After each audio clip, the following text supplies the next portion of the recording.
Assalamualaikum warahmatullahi wabarakatuh.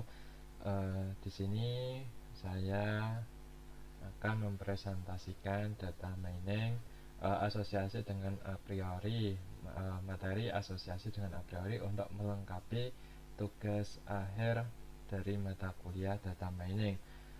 Untuk anggotanya sendiri itu ada 4, yaitu saya Ferry Budi Hartanto dengan NIM 2018-53059, dan ada juga Ifta Lana Maula dengan NIM 2018-53095, dan yang ketiga ada Robi Ardiansyah dengan NIM 2018-53033, dan yang keempat ada Andrian Ilham Fernanda Putra dengan NIM 2018-53116.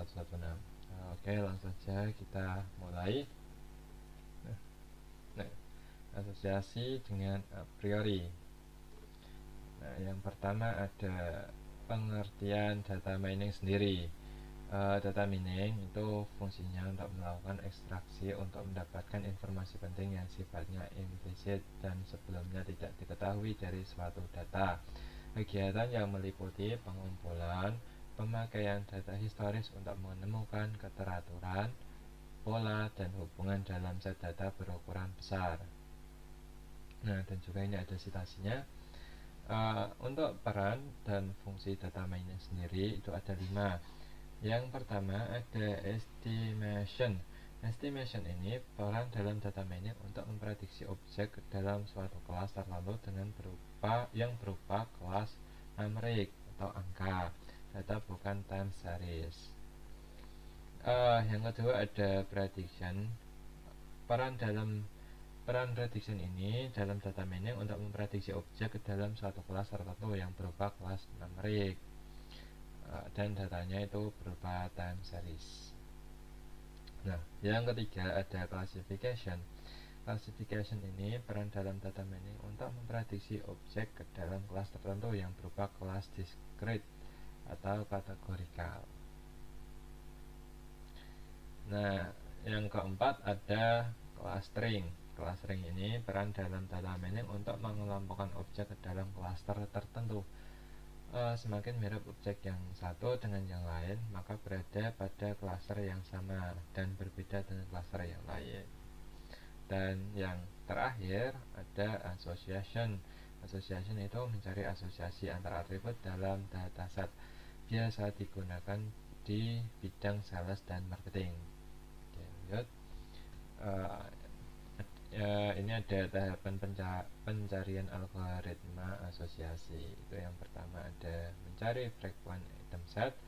Frequent item set adalah sekumpulan item yang sering muncul secara bersamaan. Yang kedua ada mencari aturan asosiatif. Aturan asosiatif atau aturan keterkaitan yang memenuhi syarat yang telah ditentukan. Setelah itu ada spot confident, atau spot confident adalah sebuah ukuran kepercayaan dan kegunaan suatu pola yang telah ditemukan.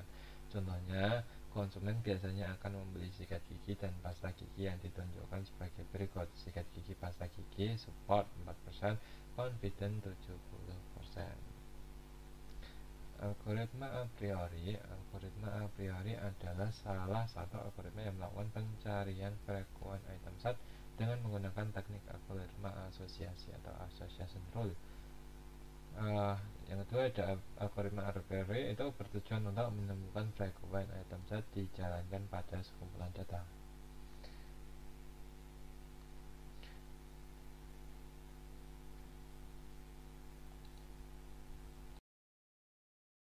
Assalamualaikum warahmatullahi wabarakatuh. Perkenalkan, nama saya Robi Ardiansyah, NIM 2018-53033. Akan membawakan slide selanjutnya, yaitu algoritma a priori. Algoritma a priori adalah salah satu algoritma yang melakukan pencarian frequent item set dengan menggunakan teknik algoritma asosiasi atau association rule. Algoritma a priori bertujuan untuk menemukan frequent item sets yang dijalankan pada sekumpulan data.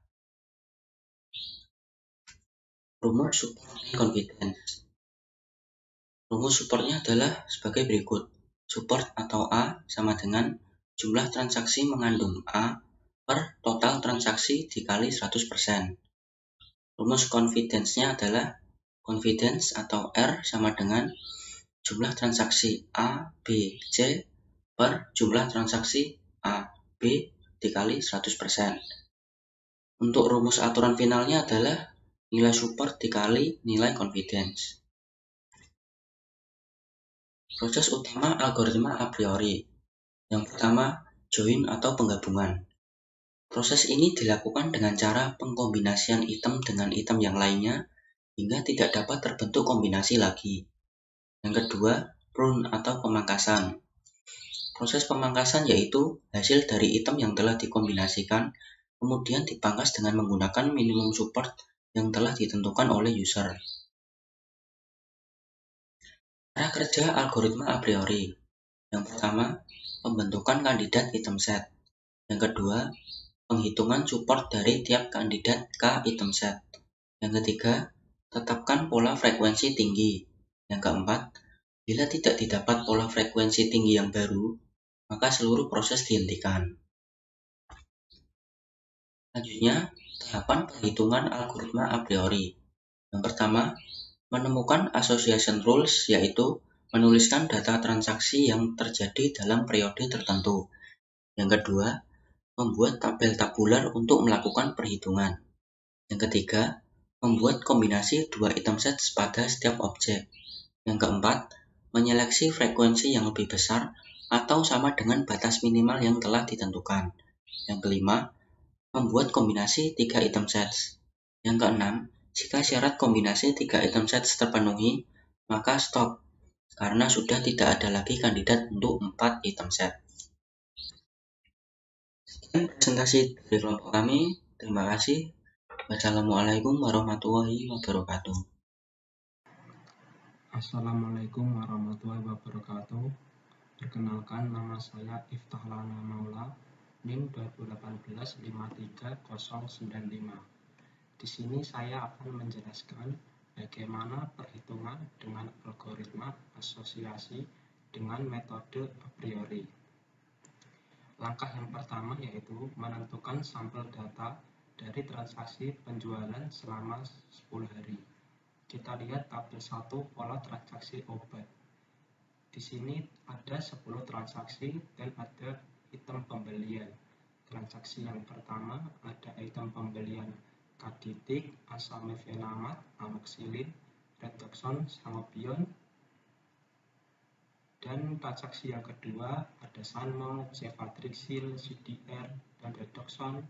Transaksi yang ketiga ada amoxicillin, asamifenamat, CDR, cefatrexil, nonflamin, dan seterusnya sampai item pembelian transaksi ke-10.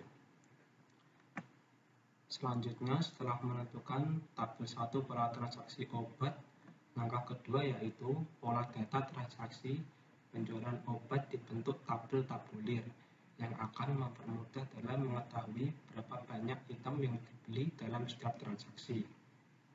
Berikut tabel 2 format tabular data transaksi. Di sini ada 10 transaksi dan ada item pembelian amoxicillin, anastan, asamifenamat, cefatrexil, CDR, kaditik, nonflamin, redoxon, sangobion, dan sanmol. Yang item pembelian tersebut diambil dari tabel 1 pola transaksi obat. Contohnya, item pembelian amoxicillin diambil dari transaksi pertama. Di sini ada item pembelian amoxicillin, dan transaksi yang kedua tidak ada pembelian amoxicillin, dan yang transaksi ketiga, keempat, kelima, dan keenam ada pembelian amoxicillin. Untuk transaksi yang ke-7, ke-8, dan ke-9 tidak ada pembelian untuk amoxicillin. Dan yang ke-10 ada 1 pembelian amoxicillin. Jadi dari total transaksi ke-10 ada jumlahnya ada 6 amoxicillin. Selanjutnya, anastan yang menentukannya sama seperti menentukan amoxicillin, yaitu dengan dilihat pola tabel transaksi obat tabel pertama.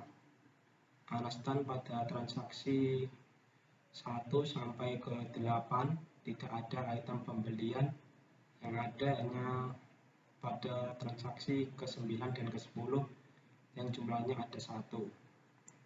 Selanjutnya asafenamat ada 5 jumlah transaksi, cefadroxil ada 4 jumlah transaksi, CDR ada 5 jumlah transaksi, kaditik ada 4 jumlah transaksi, nonflamin ada 4 jumlah transaksi, dan redoxon ada 6 jumlah transaksi, sangobion ada 1 jumlah transaksi, dan sanmol ada 4 jumlah transaksi.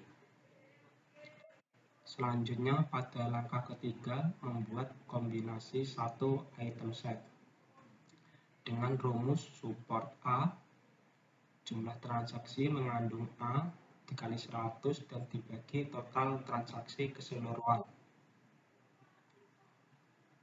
Kita lihat pada tabel 3, pada nama item amoxicillin berjumlah 6 yang kita dapat dari tabel kedua pada format tabular data transaksi. Dan selanjutnya menentukan support dengan menjumlahkan jumlah transaksi amoxicillin. Di sini ada 6 dan ada total transaksi 10 total transaksi. Lalu dikali 100 dan dibagi total transaksi 10 yang jadinya menjadi 60%. Begitupun juga untuk Alastan hanya ada 1 total transaksi yang menghasilkan support berjumlah 10%. Begitu juga untuk menentukan asamefenamat, cefadroxil, CDR, kaditik, nonflamin, redoxon, sangobion, dan sanmol. Caranya sama. Pada langkah 4 yaitu menyeleksi item set yang lebih besar atau sesuai batas minimum. Di sini pada tabel 4 kita menyeleksi pada tabel 3 dengan memilih minimum support yang di atas 40%. Jadi jika ada support yang di bawah 40% kita buang.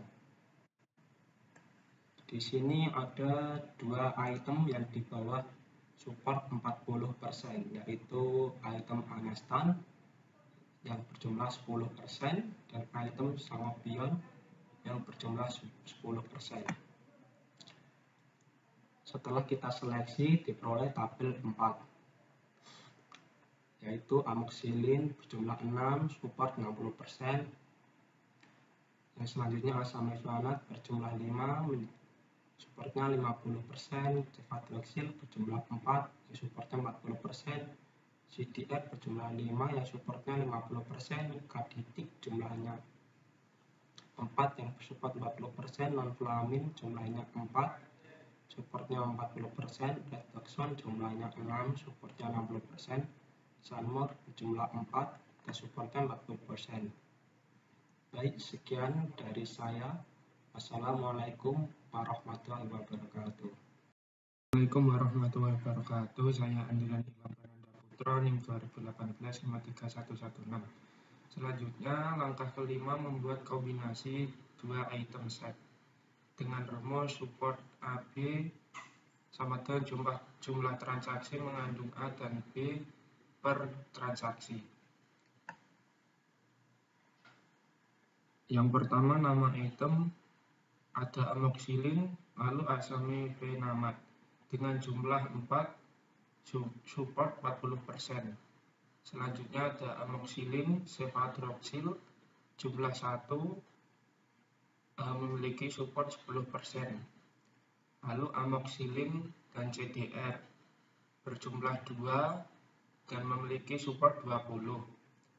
Lalu ada amoxicillin kaditik yang berjumlah 33, lalu support 3, dan seterusnya. Ada amoxicillin nonflamin, amoxicillin redoxon, lalu amoxicillin sanmol yang berjumlah 1, yang memiliki support 10% sampai cefradoxil redoxon yang berjumlah 3 yang bersupport 30%. Setelah itu kombinasi 2 item set yang memenuhi batas maksimum bisa dilihat di tabel 6, yaitu amoxicillin asamefenamat yang berjumlah 4, support 40%, lalu redoxon sanmol yang berjumlah 4, lalu support 40%. Setelah itu langkah ke-6 membuat kombinasi 3 item set yang berumus support AB sama dengan jumlah transaksi mengandung ABC per transaksi.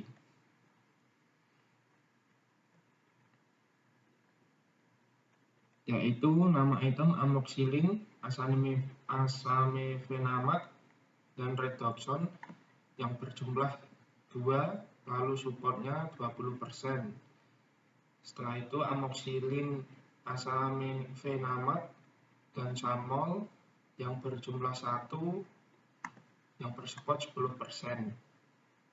Lalu amoxicillin asamefenamat dan redoxon yang berjumlah 1 lalu support 10%. Lalu ada asamefenamat, redoxon dan sanmol yang berjumlah 1 yang bersupport 10%. Karena kombinasi 3 item set tidak memiliki batas maksimum, maka kombinasi 2 item set yang akan digunakan untuk membentuk asosiasi. Dengan rumus confidence, jumlah transaksi mengandung AB per transaksi A. Untuk aturan asosiasi ada di tabel 8.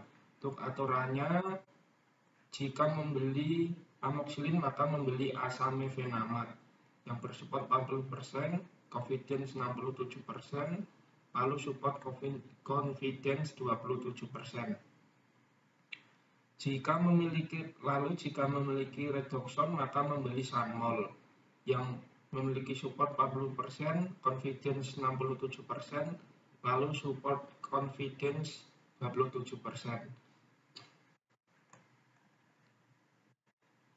Berdasarkan tabel 8, obat yang paling sering dibeli konsumen adalah amoxicillin, asamefenamat, redoxon, dan sanmol.